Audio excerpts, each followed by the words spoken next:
Hey guys, welcome back to my channel. আমি সুস্মিতা। কেমন আছো সবাই? আশা করি ভালো আছো, সুস্থ আছো। আজকে আরেকটি নতুন ব্লগে তোমাদেরকে অনেক অনেক ভালোবাসা আর স্বাগত। তো দেখো, আমি চুল খুলে বসেছি। তোমরা ভাবছো আমি আজকে কি করব।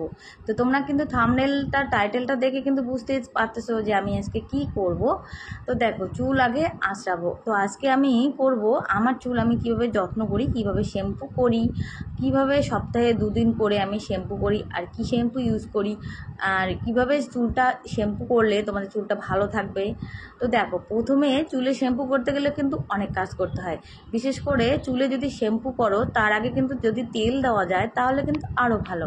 কিন্তু আজকে তড়িঘড়ি আমি আর আজকে তেল লাগাতে পারলাম না, কারণ সময় নেই। তো ভাবলাম না, আমি কীভাবে চুল শ্যাম্পু করি তোমাদেরকে শেয়ার করি তোমাদের সঙ্গে।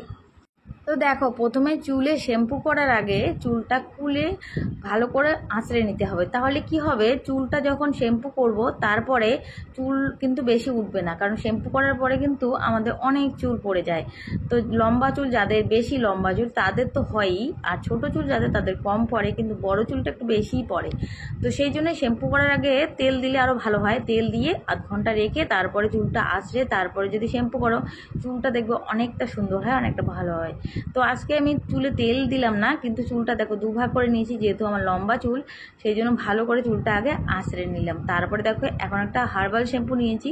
তোমরা যে যেটা শ্যাম্পু ইউজ করো সেটা নিতেই পারো, কিন্তু সবথেকে ভালো হলো herbal shampoo. Herbal shampoo use করলে চুলটা ভালোই থাকে। তো চুলটা শ্যাম্পু করবো এখন। দেখো, ট্যাপের পরে চলে এসেছি। আর চুলটা দেখো এইভাবে ভিজিয়ে নেব, আগে ভালো করে ভিজিয়ে নেব। আর যেহেতু আমার লম্বা চুল, কিন্তু চুল অ্যাকচুয়ালি শ্যাম্পু করার নিয়ম পিছন দিকে শ্যাম্পু করতে হয়। কিন্তু যাদের লম্বা চুল, বড় চুল, তারা কিন্তু পিছন দিকে একা একা শ্যাম্পু করতে পারে না। কেউ যদি শ্যাম্পু করে দেয় তাহলেই ভালো। আর যদি একাই শ্যাম্পু করতে হয় তাহলে আমরা এভাবেই শ্যাম্পু করতে পারি। চুলটা দেখো সামনের দিকে নিতে হবে। চুলটা আগে ভালো করে ভিজিয়ে নিতে হবে, নিয়ে শ্যাম্পু নিয়ে চুলটা সামনের দিকে ভালো করে একদম পুরো চুলে শ্যাম্পু লাগাতে হবে। শ্যাম্পু লাগিয়ে চুলটা একটু হালকা হাতে মাসাজ করতে হবে, কারণ জোরে জোরে ঘষা যাবে না। কারণ যেহেতু চুলের গোড়াটা সফট আমাদের, সেই জন্য বেশি জোরে জোরে যদি আমরা ঘষাঘষি করি তাহলে কিন্তু চুলটা ভেঙে যাবে বা চুলটা উঠে যাবে। তো সেই জন্য কী করতে হবে, অল্প অল্প করে শ্যাম্পু নিয়ে পুরো মাথায় লাগিয়ে দেখো আমি আস্তে আস্তে চুলটাকে সামনের দিকে নিয়ে এসেছি। তো যারা যারা একাই একাই শ্যাম্পু করো, লম্বা চুল যাদের, তারা কিন্তু এভাবেই শ্যাম্পু করতে পারো।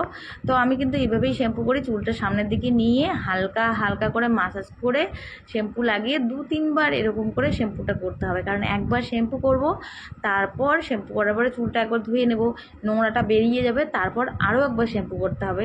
তো বেশি নোংরা যাদের চুল হয়, যারা অনেক দিন পর, ধরো কেউ 1 সপ্তাহ পরে শ্যাম্পু করে, তাদের কিন্তু 3 বার অন্ততপক্ষে চুলটা ধুয়ে ফেলতে হবে শ্যাম্পু দিয়ে। কিন্তু আমি যেহেতু সপ্তাহে 2 দিন শ্যাম্পু করি, আর চেষ্টা করবে সপ্তাহে 2 থেকে 3 দিন শ্যাম্পু করার, কারণ আমাদের লম্বা চুল যাদের, বড় বড় চুল, আর চুলটা তাড়াতাড়ি শ্যাম্পু করলে চুলটা ভালোও থাকে। সপ্তাহে 2 দিন অন্ততপক্ষে চুল শ্যাম্পু করতেই হয়। তো দেখো, আমার কিন্তু চুলটা ধোয়া হয়ে গেল, আর চুলটা আমি হালকা করে এরকম করে শ্যাম্পু করে ধুয়ে নিলাম। তো এখন চুলটা একটা ভালো সুতি কাপড় দিয়ে, বড় কাপড় দিয়ে, সুতি একটা ভালো কাপড়, যে কোনো একটা তোমরা কাপড় নিতে পারো। যারা গামছা ইউজ করো গামছা নিতে পারো, তাওয়েল ইউজ করে তাওয়েল নাও। তো আমি একটা সুতি কাপড় নিয়ে নিয়েছি, আর এভাবে দেখো চুলটা ভালো করে পেঁচিয়ে পেঁচিয়ে কিছুক্ষণের জন্য এভাবে রেখে দিতে হবে। তাহলে চুলটা থেকে আমাদের যে চুলের জলটা আছে সেটা কিন্তু ওই কাপড়টাই টেনে নেবে। আর তাহলে কি হবে, আমাদের চুলটা যখন আমরা ছেড়ে দেবো তখন তাড়াতাড়ি শুকিয়ে যাবে। তো এভাবে কিছুক্ষণ রাখার পরে দেখো চুলটা খুলে নিলাম। আর চুলটা খুলে নেওয়ার পর আমি কিন্তু একটা কাপড় নিয়ে নিই, হালকা একটা কাপড় নিয়ে তারপর দুদিকে চুলটা আস্তে আস্তে এরকম করে ছেড়ে দিই।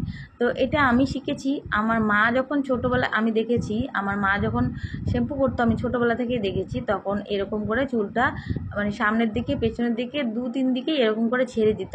ছেড়ে দেওয়ার পরে কিন্তু দেখবে চুলটা একদম সমান হয়ে যায়। আর এটা কিন্তু ভেজা অবস্থায় করতে হবে। তো আমি যেভাবে ছেড়ে দিলাম তোমরা কিন্তু এভাবেই ঝাড়তে পারো, চুলটা এরকম করে ছেড়ে দিলে দেখবে তাড়াতাড়ি শুকিয়ে যাবে।